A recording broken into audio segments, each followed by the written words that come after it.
தம்பி, எப்படி இருக்கு பன் பரோட்டா? பிரமாதமா இருக்கா?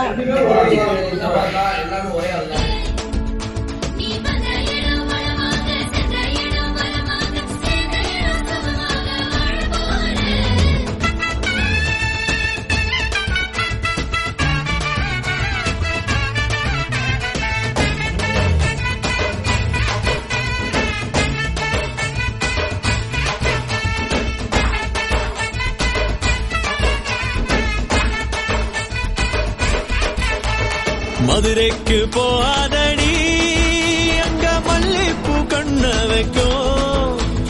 தஞ்சாவூர் போகாத